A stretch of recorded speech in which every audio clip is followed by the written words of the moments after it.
Greetings and welcome, everybody, to this week's edition of Poly Weekly News. We're back live again, and in fact, this is our first show. We're live everywhere. We're live on Facebook and YouTube and LinkedIn, and hopefully everywhere that we need to be, Twitter and everything else. So thank you for joining us, and I appreciate you taking time. We do a lot of technical shows, and we've talked about what we've been doing at trade shows and what some of our new products are lately. This particular episode is not going to be about technical. This is going to be about one of the company initiatives that I take very seriously, that our company takes very seriously, about celebrating Global Accessibility Awareness Day and accessibility within all of our products and planning. I have two terrific guests with me. Let me call them up and ask them to introduce themselves. I have Estelle Jackson and Rebecca Zamarzly. Estelle, why don't you introduce yourself, tell everybody who you are and what you do. Hi everyone, good morning, good afternoon, good evening, depending on where you're listening from. My name's Estelle Jackson. I'm based in the UK, but I cover the entirety of Poly as our global inclusion, diversity, education and awareness, or IDEA lead. And my job that I'm lucky enough to do is to make sure that every single person in our business has a voice, that voice is heard and valued. And accessibility is one of my passion projects in terms of making sure that our products just work for as many people as possible. Terrific. Thank you very much, Estelle. Becky, your turn. Why don't you tell everybody what you do at Poly, who you are, how to pronounce your name, because I'm sure I've got it wrong, and what you do here. No, you did a great job. So, hi, my name is Becky Zamarzly. I am the Senior Technical Content Editor for the Technical Communication Group at Poly. We're the group that write all of the manuals on how to use our products. I actually got started in accessibility about 8 years ago. We had to figure out what requirements we had to start meeting in our documentation, and things just kind of took off from there. So I'm currently working not only in our department on accessibility for our documentation, I'm also working on several corporate-wide governance teams where we go and we actually work with the product teams to make sure that our products are meeting requirements. Okay, terrific. Thank you both very much for joining me. I really appreciate it, especially taking the time this early in the day. Let's talk about Global Accessibility Awareness Day. Now, I'll be embarrassed and say that, I know it's been around for, I think, 10 years, but, I'm not really as aware of it as I should be. Estelle, do you want to give us a quick background on where it comes from and what it is and just generally what the day is all about? Sure. So Global Accessibility Awareness Day is the third Thursday every May.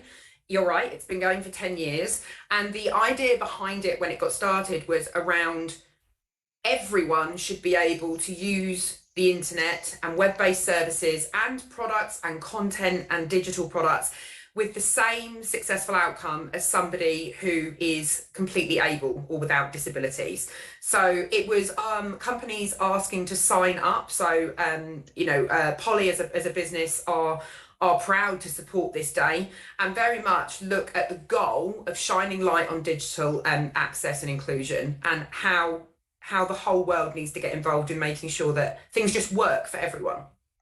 Well, I have a couple of children, young adult children that are on the spectrum, and I've always struggled with the idea of how do you refer to people. I mean, I know a number of people don't have a problem with the term disabled. I know some people, prefer differently abled. I don't know that my kids even reveal to people, that they're on this. So a lot of disabilities are not visible versus visible. And I always get jumbled up in the words. What's the right way to refer to it, and how important are words in the process?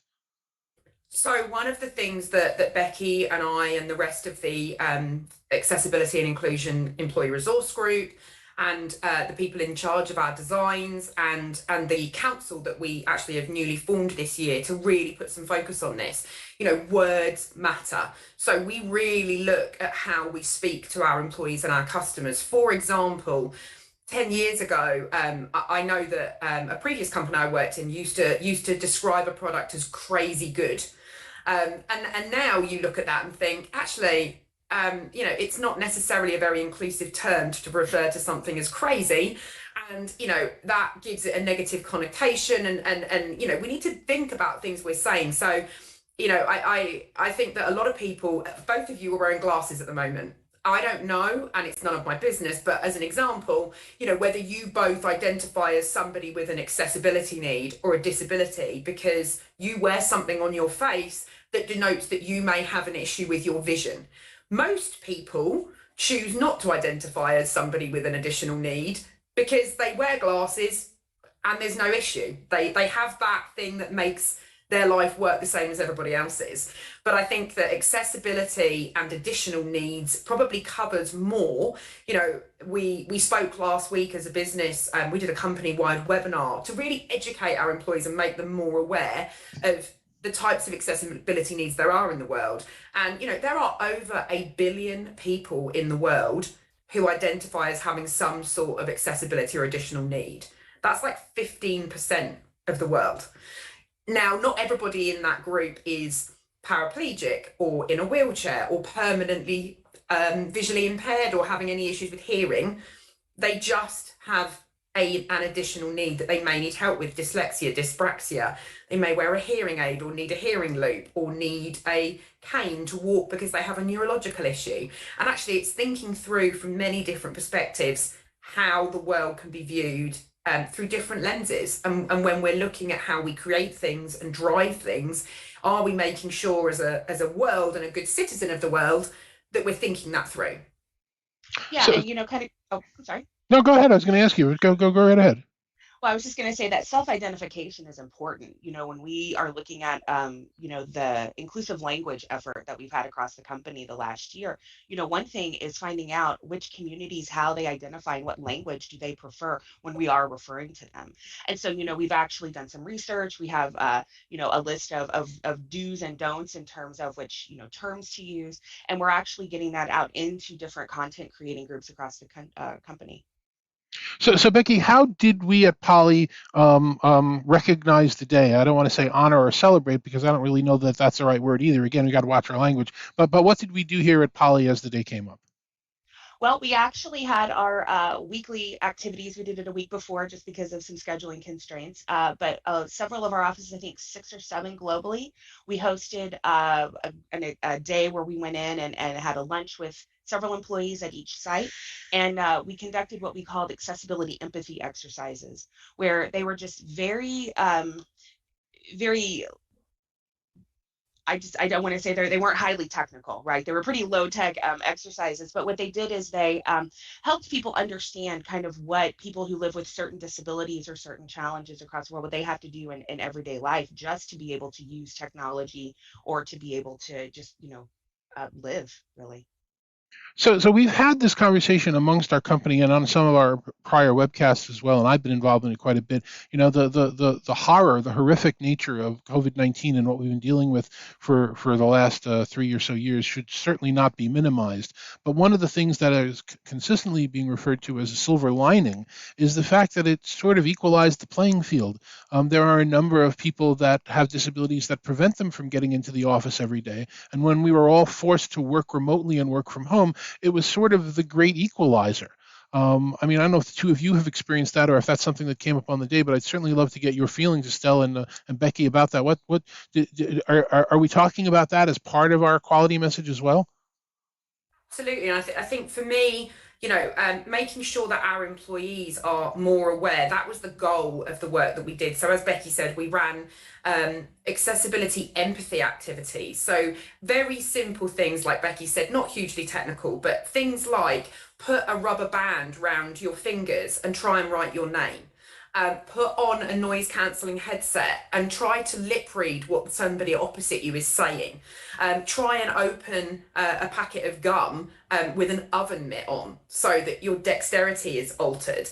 And actually the overarching feedback that we got from that event was I could do it most of the time, I could do the activity, but it was much harder and required much more concentration. And it really surprised me how much more difficult it was and how much more aware I was. And we also ran a webinar with all our employees. So we had about 600 employees turn up to listen to our chief design officer and our customer solutions SVP and our product SVP around how we're looking at making things work from different angles. So Becky's team, for example, and Becky can do a lot more on it than I can, really do look at where each of our products meet accessibility requirements, where they partially meet them and where they don't meet them right now. And we're very transparent around how do we get better. This is a journey, this is a marathon, not a sprint, but we're getting much better at really calling things out like that and making sure that we're giving as much education to our employees as possible and giving them real life examples. So we gave a case study about a young man who worked for a biotech company, and he's on a ventilator. So he was working from home, and actually he struggled when the rest of the team were in the office because his ventilator was very loud and there was nothing he could do about that, or so he thought.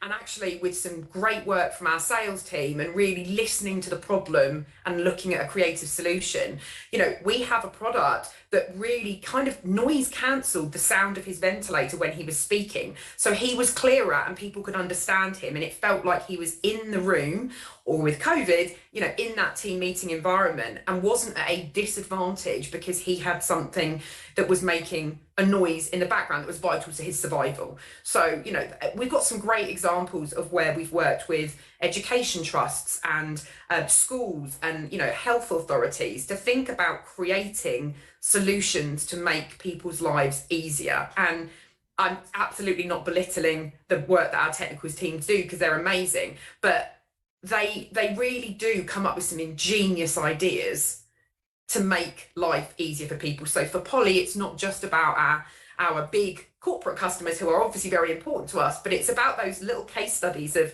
where we're actually making a difference in the world with technology.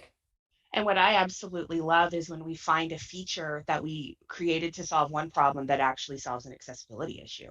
The active noise cancellation that we have on our headset are actually great for people with sensory integration issues with sound. I use them at home because I'm working from home because of COVID, with 3 kids running around, to help filter out the sound of everyday life. But for some people, this becomes critical to being able to just navigate the world every day. Actually, for me, this is my favorite example, and I have it literally to hand because it's such a good example. Our P5 camera, not that this is a product call, but this is one of my favorite things. We created a video camera which we wanted people to be able to use at home, and we listened to customer feedback on additional features. And one of the features of our P5 is it comes off its dock, right, like this. And you may think, okay, so what? Actually, that makes it a close-up document reader, which again could be useful to the masses, I guess. But actually, we've had some amazing feedback from people who are using this as a close-up document reader if they have a vision issue. And it's an absolute game changer to be able to look at things close up and make sure they feel included in a Teams meeting or a Zoom meeting, because they can see just as well as everybody else with a real small piece of technology.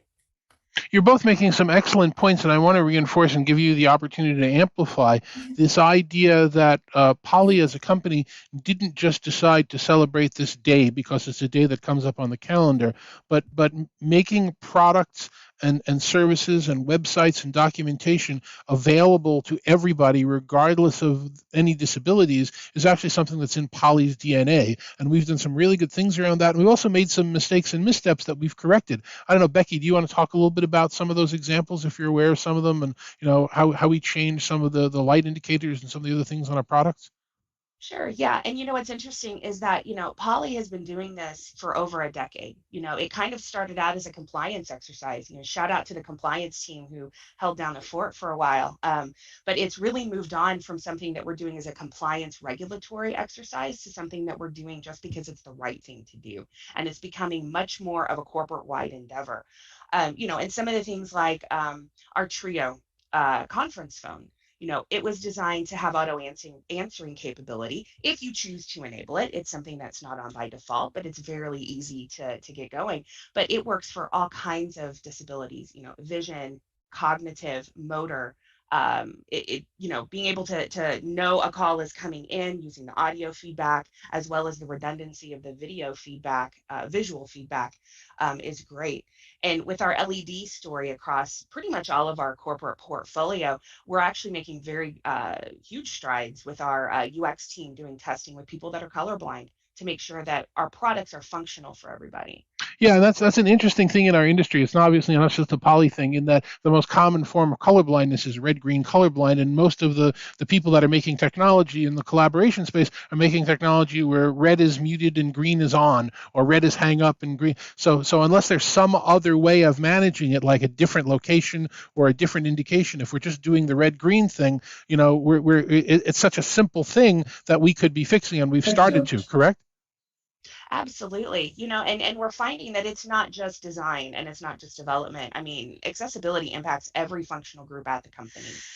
Manufacturing has to make sure when they're actually manufacturing products that they retain accessibility features. They can't make a decision, on the line. They've got to worry about the downstream effects as well. So I know that we take this seriously more than just on this day. Estelle, I know that's actually part of what your role here is at Poly in terms of making sure that the inclusivity is something that we think about all the time. Why don't you give people a little bit of color, a little bit of feedback on how you go about doing that to make sure that not only manufacturing but our design and our executives and everybody's on board with this idea that we want to be the most inclusive organization that we can be. Sure. So this really started for Polly about 3 years ago when I went to a few conferences and started hearing, feedback like Becky just said about, actually, a red phone or a red LED behind a picture of a phone for off and green LED for on is really difficult for quite a big part of the population because, like you said, green and red is the most popular form of colorblindness. And it was kind of, who do I go to in the company to start feeding this information back, and how are we iterating this so it's not something that we hear about and go, oh yeah, we know. What are we going to do about it? And actually, we created an employee resource group for employees in our business who wanted to become more aware, who wanted to educate themselves, or who had something to say, right? Part of our cultural DNA is speaking up and being able to feel psychologically safe enough to say, this doesn't work, or why have we done this like this? So the example that Becky just gave with the green and red phone, the next time we created that product, we changed it to on and off, a black background and bold on and off. And me being the person I am, I went, that's great, but what happens if you don't speak English? So I am always thinking through, from a different lens, how do we iterate products? Is it a thumbs up and a thumbs down, or is it, and then you think, okay, well, what happens if you have dexterity issues? Or, we are changing the company as we go. We used to call our company meetings all hands. And I went back to our communications team and I said, it doesn't feel hugely inclusive if you have issues with your hands or you're an amputee or, so actually we call it an update now. Really small things, like I said, in terms of language. So the accessibility and inclusion group really drive events like the one Becky's just talked about, and really thinking about what do we need to get better at? What articles can we read? We've just created an accessibility statement, which we will have on our website shortly, which talks to our customers and potential talent and people who work with us about the importance of that in our cultural DNA. This year, like I said, with exec sponsorship, we created our Accessibility Council, which Becky and I are part of. And that group are subject matter experts from marketing, from product, from the technical design team, who can say, an example of something that Becky worked on last year was that the color contrast on our corporate website wasn't right. Becky, why don't you talk about that? A great example of where we're listening to our employees, and that's how we affect change. Yeah, our polylava branding color, when using it with white, we could only use it in certain situations with graphics or with large text because the color contrast at a normal text size didn't meet the required minimum ratio between the background and the foreground. So literally going 1 or 2 clicks darker on that orange, which was still an alternate color for the printing color, right? We're talking about the web color here. It opened up an entire realm. So not only can we use now our polylava with white in any instance. A lot of the secondary and tertiary colors on our corporate branding palette are now usable with a lot of different combinations, just literally changing 1 or 2 darkness clicks on that color. So, it really is amazing just how many people across the company are interested and want to learn. The CVA VPAT support team, as we like to call ourselves, we're the team that actually work with all of the product groups. We also do training with functional groups. In fact, within the next couple of weeks, we're going to be doing some training with the social media marketing team on document and post accessibility. And sometimes it's just as simple as making sure your alt text is correct. And sometimes it's something that impacts the entire company by changing the branding team, changing the color of a color. I mean, and Becky, what's above your head? Oh, That's worth mentioning too. right. Okay. The other thing that we've been doing, there are currently three of us at Poly who have certifications in accessibility through IAAP, which is the Professional Association of Internet Accessibility Professionals. I actually have two. I have one in core competencies, and I also have the Accessible Document Specialist. I'm actually very proud of that one. We actually currently have 5 other people across the company that are planning to get credentials this year, covering everything from the build environment to quality engineering to training and to services. And so it's really, really important to show and to understand that we've got a commitment here, not only just, from the executive level, but we actually are seeing a groundswell across the company. So we've talked about our products and in our DNA and how we educate. I suppose as the last topic, Estelle, I should probably really ask you about recruitment and how we are with our own personnel. I assume I'm very proud of. I don't want to speak for you, but I'm very proud of the inclusive nature of how we hire and some of our employees. And the diversity and inclusion that's really looked at every part of what we're doing in the hiring. Do you want to take a minute or so to talk about that? Again, you don't have to highlight anyone in particular, but the fact that it's something that's really in our DNA. Sure. The reason I'm smirking is because the amusing story that our execs hear a lot is that actually before I moved into diversity and inclusion, I did about 15 years in global recruitment. So when someone says to me, I can only hire white, middle-aged, middle-class, straight men, that's the only people that apply, I smile and say, that doesn't work for me because I've worked in that environment and you just have to do things slightly differently. So again, just looking at things through a slightly different lens. So a couple of years ago, I worked with the global talent acquisition team, our recruitment team here at Poly, to really create a framework for inclusive hiring. Now, what that means is, again, in terms of our culture of speaking up and questioning, when the TA team was sent an offer and they didn't see diversity in the applications or in the interview process, they were empowered to push back. Managers were given education on the importance of diversity of thought, which inspires innovation, right? It nurtures a sense of our culture and makes us a better company to work for and with. So the TA team have worked really hard on not only creating an interview framework where everybody gets asked the same questions.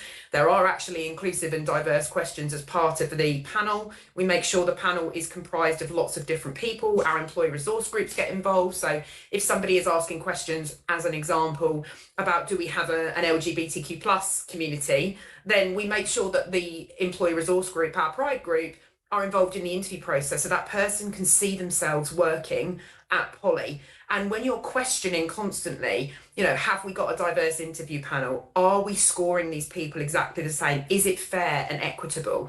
We're seeing a dramatic change in our hiring statistics, in our retention, and in the type of people that we're bringing into the business because we are not hiring in the mirror image. So idea as a concept really does go through every part of our DNA.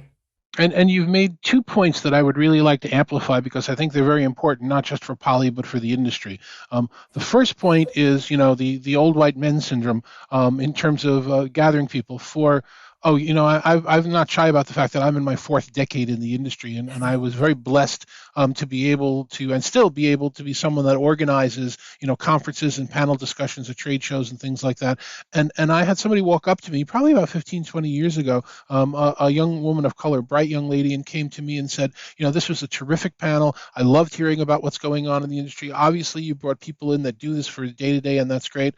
Why were there no women on it? Why were there no people of color on it? I'd never even thought of it from that perspective. My perspective was, who can I get that are the top 2 or 3 or 4 people that do this in the industry? And I realized personally at that moment that I'm such a supporter of diversity and inclusion. If I'm not making the extra effort to do this, then nobody else is going to be making that extra effort. So I've had that in my mind as I put panels together, not with tokenism. I'm not a really big believer in tokenism, but how can we get representation so that people can see themselves up on these panels? And that's a very difficult lesson for people that put organizations together and put these conferences together, but it's an important one. And the other point that you made that I think is actually really important that we really don't talk about in our industry very much is the concept not just of diversity, but diversity of thought. one of our competitors, and they're a great company, and I'm not going to make fun of any company. One of our competitors' prior managers of this space, when she took the role in this organization, hired a team of executives around her that had the exact same background of experience as she did.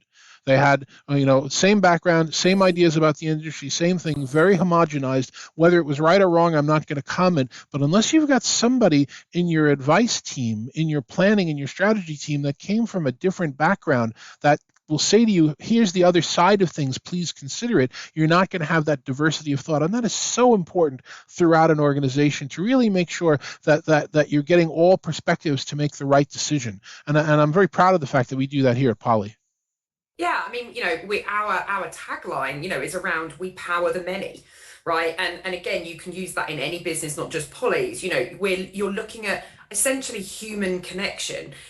We need the greatest minds, the best innovators, the out of box thinkers, the go getters, the get stuff doners. And if you're nurturing that culture of innovation and everybody thinks the same, sounds the same, looks the same, you're not inspiring innovation, because you're all going to have that group think of doing things the same. So, probably one of the biggest takeaways maybe from this conversation is start looking for your onlys in your business or your team meetings. Is there somebody who is the only person of color, the only woman, the only person with an accessibility need? How are you making sure that their voice is heard? It could be just as simple as turning on closed captioning so that they can read, if English isn't their first language, a parallel process. It could be that you have somebody with neurodiversity.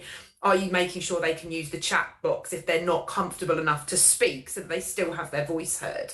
Accessibility and inclusion is so much bigger than major disabilities and very much about thinking of people as individuals. Mm-hmm. And I think that when you do that and you really challenge and being okay with asking for differences in the recruitment process. So, for example, we really encourage our managers to say, what's missing from your team right now?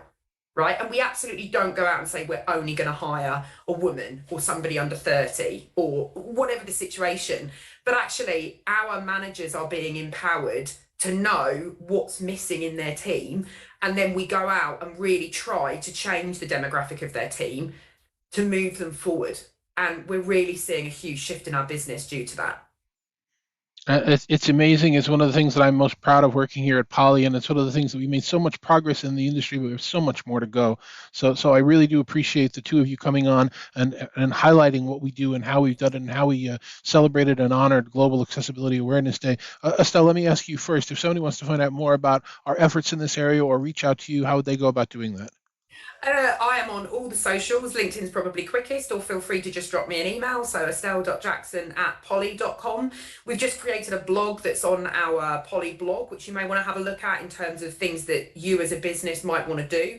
And I would probably say it's definitely worth looking at the International Association of Accessibility Professionals, which is what Becky amazingly has over her head, her two certifications that we're insanely proud of. So the IAAP and actually Global Accessibility Awareness Day have their own website too. So you could have a look at that in terms of some ideas for things that you might not even have thought of in terms of how to change your business or your perspective. Terrific. And Becky, same question to you. If someone wants to find out more about what you do or reach out to you, how would they do that? LinkedIn is a great way, or they can drop me an email at rebecca.zamarzly@poly.com, or you can also email accessibility@poly.com. Estelle and I both monitor that email box regularly, daily. And so, internally or externally, please drop us any suggestions, or, if you're having some challenges, let us know so we can make things better. Estelle and Becky, thank you very much for joining us today and really bringing color to this conversation about how we do this and what we do, and making people really understand how important this is to Poly and how much progress we're making. But again, with still a lot more progress needed to be made. So thank you both very much for joining me. Thank you, David. So that's it for Poly Weekly News for this week. On next week's show, I'm going to be joined. It's a bank holiday in the U.S., so we're going to pre-record the show, but it'll be on as a premiere on Monday, the 30th. My guests are going to be Let's Do Videos, David Maldo, and Commercial Integrators, Senior Editor Dan Farisi, and we're going to be doing a preview of Infocom, what to expect from the show, what to think about, what are the halls going to be like, what are you going to do, and of course, you're all going to be able to see me there. Hopefully, if you're going to Infocom in Las Vegas, which is the second week of June, I believe, we're going to talk a little bit about that. And if you run into me, as always, you never know when I'm going to have gifts or things I can give away or things to do. So for everybody at Poly and Poly Weekly News, thank you very much for joining us this week, and we will see you again next week. Take care.